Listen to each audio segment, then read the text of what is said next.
Isang pinagpalang araw ng linggo sa inyong lahat mga bayang classmates. Pasensya na po. At medyo late tayo ngayon sa araw na ito. Ano po, late na naman. Anyway, bago tayo magpatuloy, nais ko munang i-welcome at pasalamatan ng ating mga bagong classmates, mga bagong subscribers dito sa ating channel. Welcome po at maraming salamat sa inyong pag-subscribe. At tari nawa, lagi sana kayo tumutok at tumangkilig upang sa gayon ay meron tayong giya at gabay na magagamit sa ating paglilibang. Ayan po mga bayang classmates, welcome po muli at maraming salamat sa inyong pag-subscribe. Unang araw para sa buwan ng Setyembre mga bayang classmates. Bare months na po mga bayang classmates, kaya alalapit na ang taglamig, lalo na ang Kapaskuhan. Anyway, diretso na po tayo. Race number 1 para sa start ng winner take all, covers races 1 to 7. Sa karerang ito, makibalita na lamang din po mga bayang classmates, ano po, dahil napakahalaga ng unang puntusan para sa larong winner take all at ang klase ng grupo 6 to 10 ay hindi po natin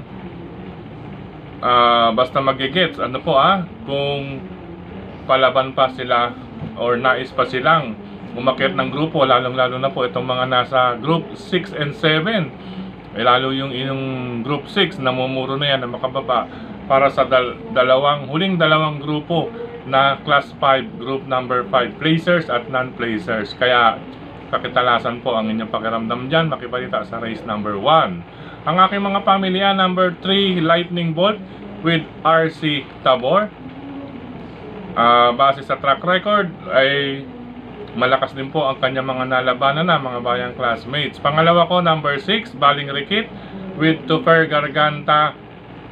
Ito naman po, base sa kanyang track record, siya po ang may magandang average time dito sa race number 1. Ano po, huling 4 na takbo, nilang 6, siya po ang may pinakamagandang track record. Ano po Kaya siya ang ating pangalawang pamilya. Number 6, Baling Rikit. Ulitin ko, magdagdag po, makibalita sa race number 1 sa unang puntusan ng winner take all, bukod sa number 3, Lightning Bolt at number 6, Baling Rikit. Good luck unang takbuhan.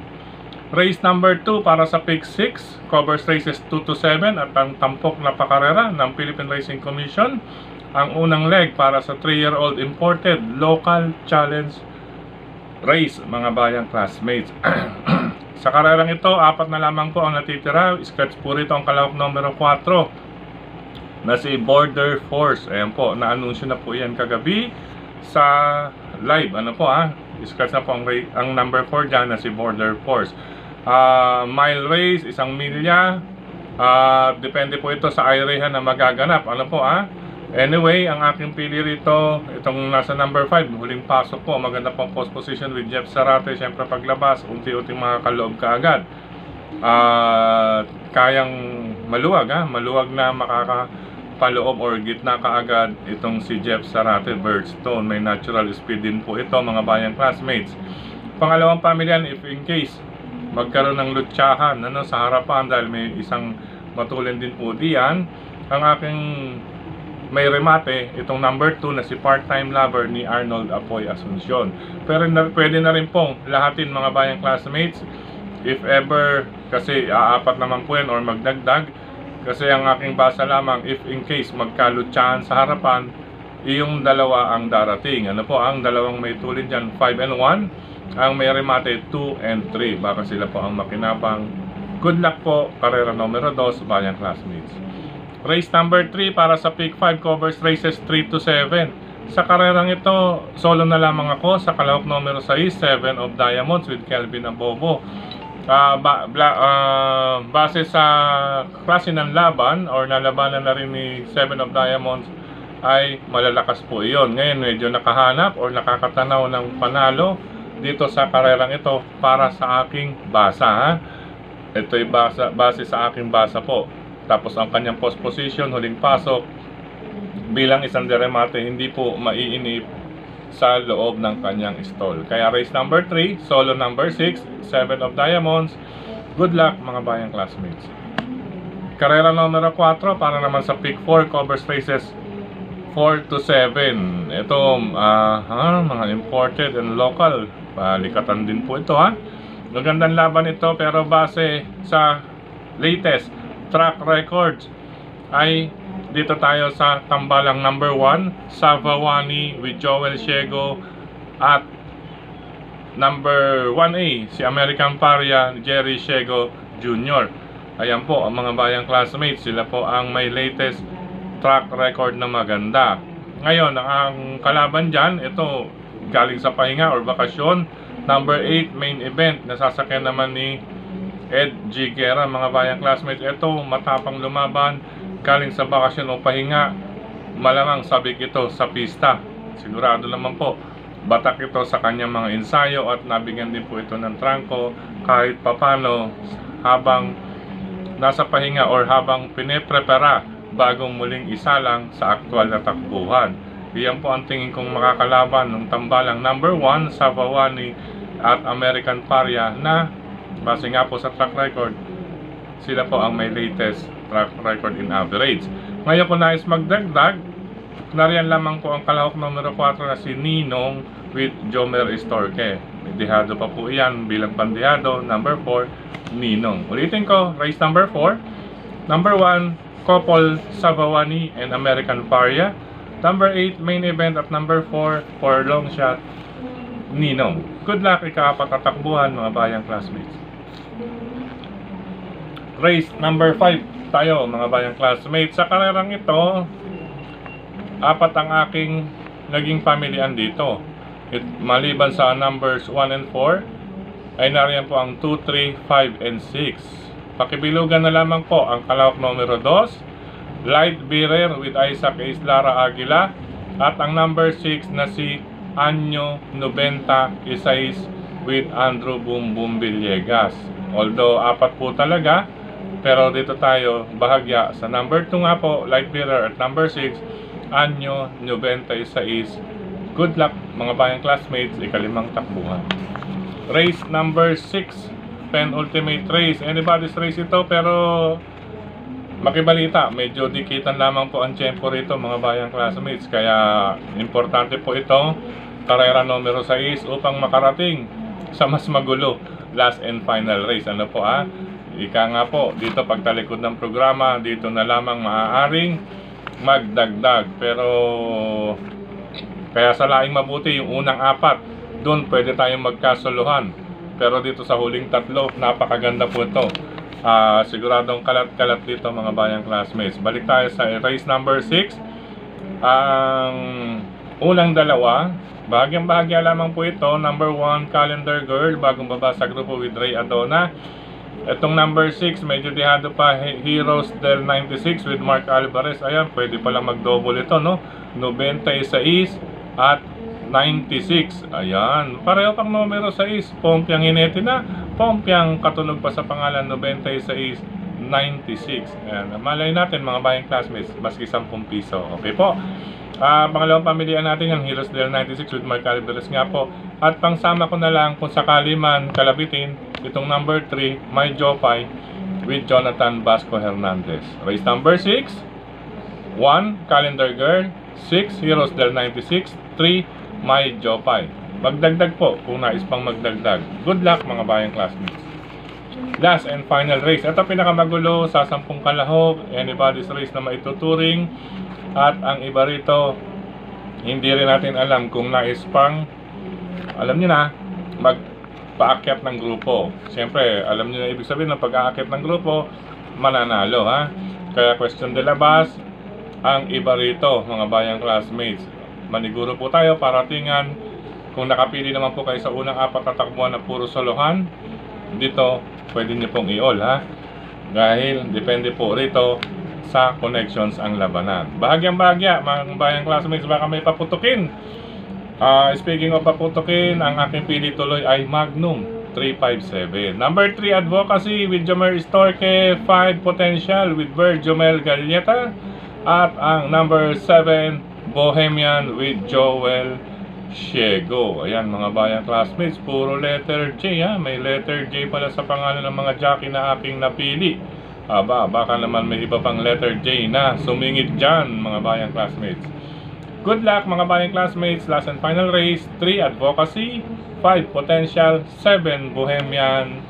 Magdagdag po, paratingan, magulo po iyan dahil depende po sa connections ang labanan. Good luck! Sa pagkakataong ito, muli maraming salamat sa inyong pagtutok, pagtangkilik, pagsubaybay. Higit sa lahat po ang pagtitiwala mga bayang classmates. Maraming salamat sa ating mga sumusuporta palagi. Sina Sir Dennis Gonzalez, Brother Drazen Padilla, Brother Daniel Uben, siyempre Kilatis, mula po yan sa JB Go and Publishing House, ni Sir Jesco at Ma'am Marlene, Usaping Printing, at lalo-lalo na ngayong parating na election, kontakin nyo na po hanggang maaga ang JB Go Publishing House dyan sa D. Aquino Street, pagitan ng 3rd and 4th Avenue, lungsod ng Caloocan. Sabihin na lamang po, dito nyo niya nakuha na narinig na dyan magpagawa kay Sir Jesgo, Ma'am Marlene, JB Go Publishing House. Maraming salamat din kito kayong Frederick Cabil sa pagbabahagi ng ating giya sa kanyang mga grupo ng karerista sa social media. Speaking of social media, supportahan din po natin ang ating mga kapwa vlogger sa social media. Supportahan po natin at siyempre ibigay nyo rin po, ay kuhanin nyo rin po ang binibigay nilang, ibinabahagi nilang giya. Dahil hindi rin po iyon basta hula hoop, lalong-lalo na po sa mga laking karerista na katulad ko na at may basihan, binabahagi ko sa inyo kung paano ang kinukuha ang giya. Hindi po basta susulat na lang race number, numero at pangalan ng kabayo, ay ganoon na lamang. At least dito nalalaman ninyo kung paano at bakit ko kinuha, naging pamilya ang mga aking naibahagi sa inyo. Minsan naman pag sinabi kong anybody's race, kalat magulo, depende sa connections. Yung iba po, kahit hindi ko binigay, nakakatama dahil alam nila na maaari nilang kuhanin yung ibang napili nila. Ayan mga bayang classmates, sharing lang po yan. At syempre maraming salamat din sa lahat ng admins at members ng grupo ng karerista sa social media pa rin, lalo na po sa mga nagla-like, nag-heart, nagko-comment dito rin po sa ating YT channel. Maraming salamat. Maraming salamat sa mga sumusunod dito sa ating YT channel na nag-comment kahapon. Sir Brother JJ Ilaw, Sir Ver Lupido, yan, Sir Rodrigo Gallegos, Sir Luis Santos, gayon din kay Sir Benjamin Cabanya, Noli Nunez, user XG4H, ayan, andito na nga, ayan pa.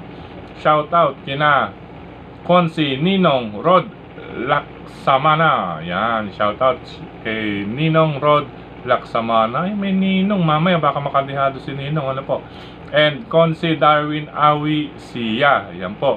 Kapitana Rosario, isang campus ang tunay ng chairwoman, Barangay 164. Yan, Barangay 164. Ayan po, Konsi Ninong Rod Laksamana at Konsi Darwin Awi Siya. Kapitana Rosario, isang campus ang tunay ng chairwoman ng Barangay 164. Okay po. Ganyan din, happy weekend din kay Sir Louie. Yan po, ganyan din po kay ito, may nagtanong, ano po ang ibig sabihin nakalagay po ba may nakalagay po sa numero, halimbawa 408 Actiholi. Opo, ang mga nakalagay po sa inyong mga racing program bago ang numero, yung tatlong numero po, iyon po ang huling timbang ng kabayo. Kaya kung inyong mamomonitor iyan, either tumaas ba or bumaba, isa pong nagiging basihan din iyan, teka, gumaang po ang kabayo, medyo nagbawas yata, kaya medyo out muna sa akin. Ngayon kapag medyo lumaki or sumigla, tapos makikita ninyo ang itsura sa parada, ay iyon po ang mainam na panguha or pangsama sa listahan. Marami pong tumututok rin sa ganyan mga bayang classmates. Kaya lamang po tayo, hindi na po tayo tumitingin basta dyan sa mga timbang ng kabayo. Kung lumiit ba or sumigla, Yan po ang ibig sabihin niyang numero bago ang numero ng kabayo. Kunyari, yang si Actiholi, number 1 nga po yan, may nakasulat 408, yan po ang naging timbang ni kabayo. Okay po. Ngayon din, happy weekend pa rin pa sa mga sumusunod. Kay Sir Rolly Baloran, kay Sir Joel Bandolin. Yan, maraming salamat. Ngayon din kay Frankie Mercado, Sir Frankie Mercado, Julio Bayumbong, Brother Lito, Sister Cha Ortega. Yan, mga bayang classmates. Hello rin kay Sir Raimundo Barcelon at kay Sir Tadeo Del Mundo. Sa mga kababayan natin dyan sa ika-4 na distrito, lungsod ng Quezon, Congressman Marvin Rillo, tunay na nagsiservisyo para sa publiko dyan sa mga kababayan niya sa ika-4 na distrito, lungsod ng Quezon. Ngayon din kay Congressman Edward Maceda at kay Brother Edmund Maki Maceda. Gayon din kay Brother Rainier C. Siyempre ganyan. Gayon din kay Sir Mark Ryan Ponce, Sir JC De Los Reyes, Sir AKG, Alan Kit Castro, at siyempre kay Daluwasang Muraut, siyempre si Sir Paulo Crisostomo, nandiyan si Sir Johnny Chonlo. Hello po sa inyo, happy racing po, happy weekend, God bless po sa inyo lahat. Guys, sa mga mag-OOTV, ingat-ingat po, good luck, happy racing po sa inyo lahat. Sa mga viajeros sa kalsada, katulad ko, ingat po sa magmumotor, alalay lang sa bawat kurbada, madulas na kalsada at bawat kanto. I-familiarize nyo lang galawan sa bawat kalsada na inyong madaraanan. Mga 2 wheels man, 4 wheels, or kahit ano pa mang may wheels. Okay po. Ingat po, good luck, happy racing. I love you all mga bayang classmates.